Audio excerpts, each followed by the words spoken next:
Hello, and welcome to Speak Honest. I am your host and certified relationship coach, Jennifer Noble. It has been my passion for over a decade to help women like you heal what's been holding you back from having the relationships you deserve. Are you struggling with a relationship where you can't seem to voice your emotions, needs, and boundaries without having it blow up in your face?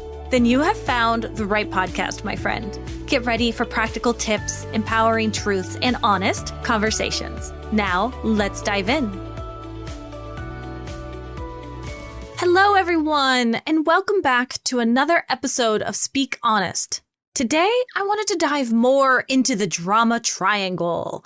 Now, we touched on this a little bit in the last episode, and it just got me thinking that I just really wanted to dive more into what is actually happening within a drama triangle. Just want to give you some more examples and really flesh this out a little bit more. So let's start off with, what exactly is the drama triangle? So it's basically a psychological and social model that reveals the unconscious roles that people play during conflict. It was developed by Dr. Stephen Cartman in the 1960s. And these roles that happen within the drama triangle, they are the victim role, the persecutor, and the rescuer. Understanding this dynamic is crucial for personal growth and healthier relationships because it sheds light on how easily one can get trapped in destructive patterns of interaction. So let's start off with the victim role. I always think that's a nice, easy one to start off with because it's a place where a lot of us have been into. Specifically, a lot of my clients will come in and really feel like they're the victim in their situations, which I understand. And this isn't a way to dismiss the victim. But this is what ends up happening in the drama triangle. So the victim stance is usually one that's coming from a poor me, things keep happening to me, they feel oppressed, helpless, hopeless, powerless, and ashamed. They see life as a series of challenges that they're unable to overcome. To the victims, life keeps happening to them instead of them being able to live their life. So victims believe that they lack the ability to change their circumstances, and they often seek someone to just come in and rescue them. They love being rescued, and this helps alleviate their suffering. So for an example, consider someone at work named Alex. He feels very stuck in his job. He's overwhelmed by his tasks, and he's feeling underappreciated by his boss. His boss is just making him do all of these things, and he doesn't really get any joy and excitement out of it. So instead of seeking solutions, right, what else could he be doing? He could be speaking to his boss or voicing his concerns, maybe with HR or with someone else. Instead, what he does is he complains to his colleagues. He's starting to foster an atmosphere of negativity without taking action to improve his situation. Can you see how this is happening here? The victim is stuck in this victim mode where they're constantly blaming everything else around them. But then let's talk about the persecutor role, the role that's putting the victim in their place. The persecutor is the one who insists it's all your fault. They adopt this position of blame and criticism and control, often masking feelings of inadequacy or vulnerability. So someone who's doing this, maybe they are just an asshole, I don't know, but also a lot of times it's just because they have their own wounding going on, and so they're coming out and masking a lot of these inadequate feelings. The persecutor can be a person, but the interesting part is it can also be a condition, like a health issue or a situation like at work, or maybe even a financial crisis. And that financial crisis or that work issue, it's causing a lot of stress. So this is also the persecutor. See how it's not always a person? So if you're feeling like you're the victim in a drama triangle, but it doesn't really make sense to you because you don't have a person that is the persecutor, but let's say you're blaming your health issue or you're blaming your financial situation, that's the same thing. So let's do a totally different example here. Let's say Jamie, she's a project manager. She frequently criticizes her team members for their incompetence, or I guess what she would consider their incompetence. And she believes that maintaining high standards requires a strict approach, but unaware that her behavior is creating this fear and resentment and it's undermining the team. They're losing their lack of cohesion and their productivity. So in this, she would be in the persecutor mode. Let's look back at the previous example of Alex. In Alex's story, who would the persecutor be? That's right, it would have been his boss. Alex is the victim and his boss is the persecutor. And in this new story, we see that Jamie, she is the persecutor, and her employees, if they don't go to her with their issues, if they're complaining to one another or they're starting rumors at work, what would they be? They would be going into the victim mode. Do you see how this is working? So now I think a lot of people understand the victim and the persecutor. And a lot of people, they see, okay, well, in conflict, it's just those two people. It's just the person who has been wronged and the person who is doing the wronging.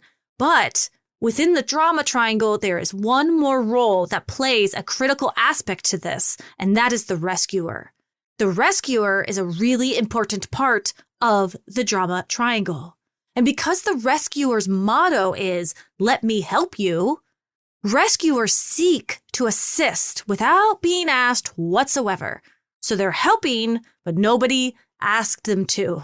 They believe that they know what's best for the victim, but see, this unrequested intervention, it actually prevents the victim from becoming empowered, and it fosters a sense of codependency. Rescuers, in addition to coming in and helping when they're not asked, they're also neglecting their own needs and might use helping someone else as a strategy to seek validation. So as a coach, what I see happen is a lot of times an anxiously attached person will actually take on the role of the rescuer. And there's two reasons why this might be happening. One, they get the validation. Anxiously attached folks really, really love validation. And again, as a need, validation, there's no problem with loving things like validation and vanity and all of these other needs that often get a bad rap. But when they happen in these unhealthy ways, that's when it kind of can become a problem. So here the rescuers come in and then they help. So they get all of this greatness and all of this validation. Wow, you're amazing. Thank you so much. You saved me. And they really need that.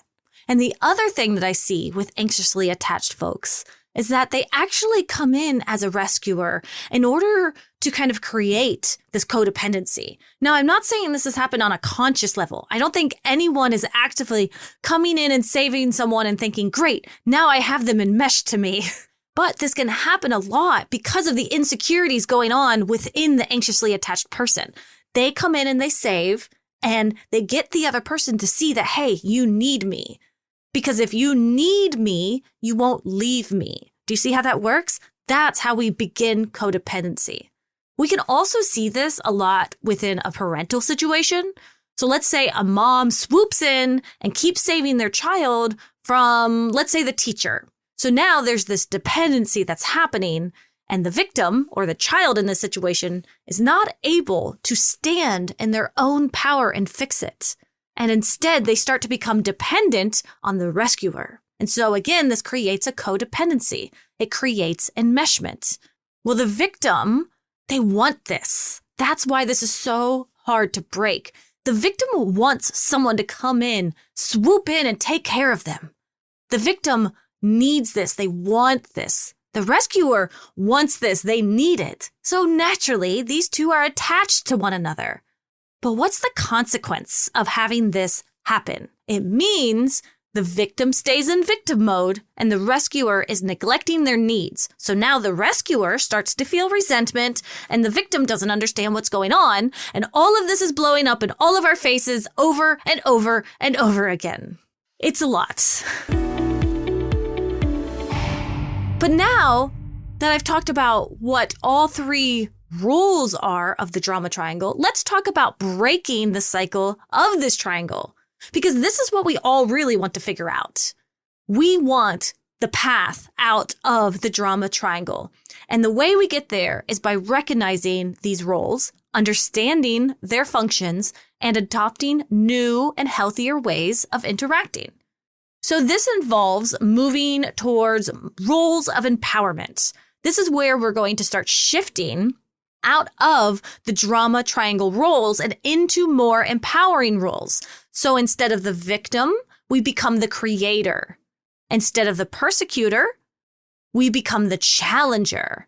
And instead of the rescuer, we become the coach. So let's start at the top right, okay? So stay with me here. So we have the victim.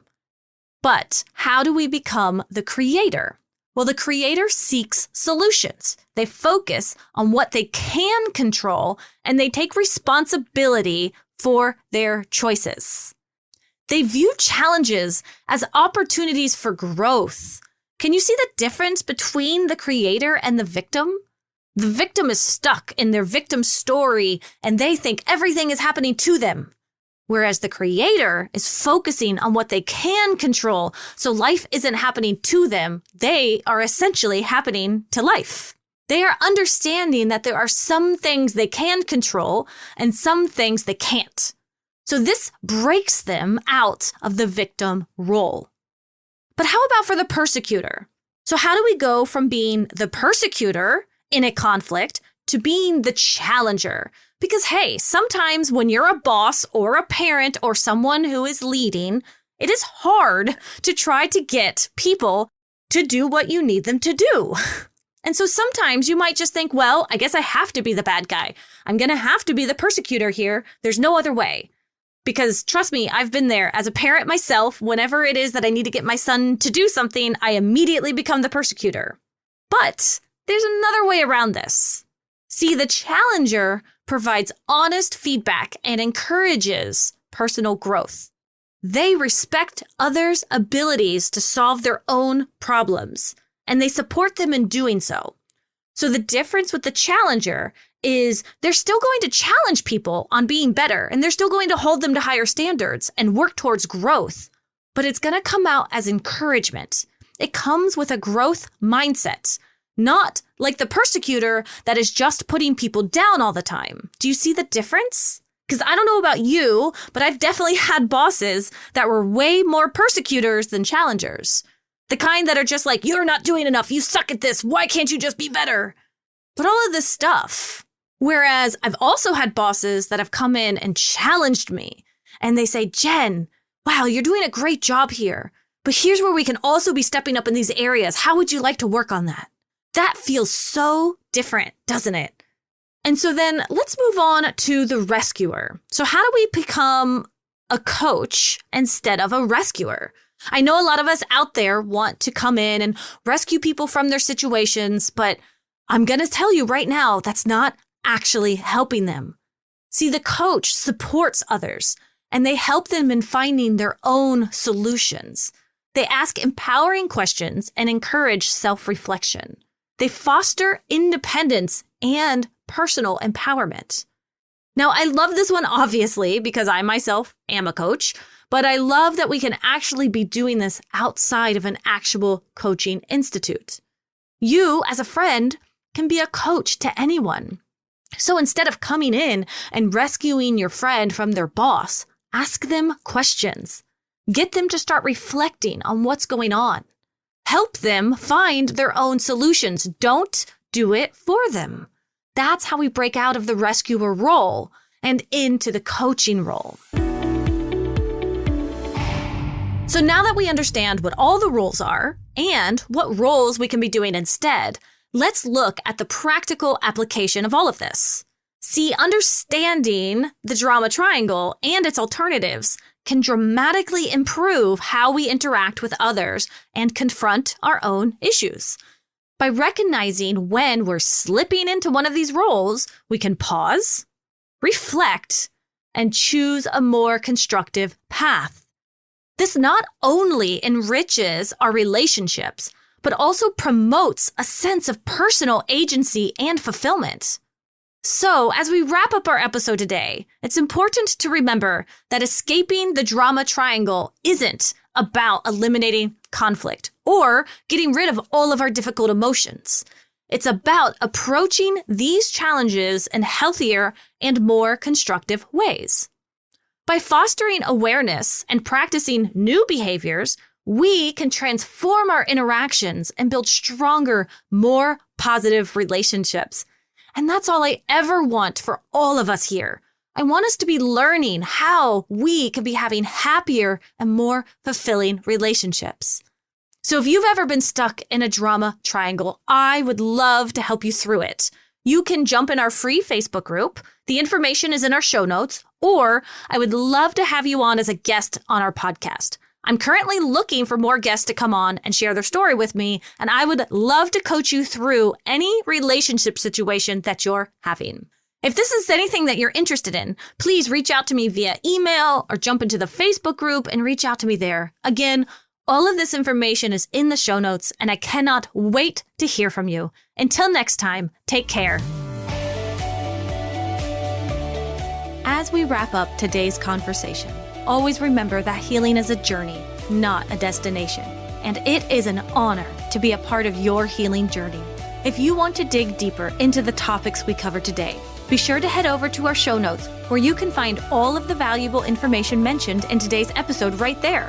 And please remember to rate, review, and subscribe if you enjoyed today's podcast. Your feedback means the world to us and helps others discover our podcast. Until next time, remember to speak up and speak honest.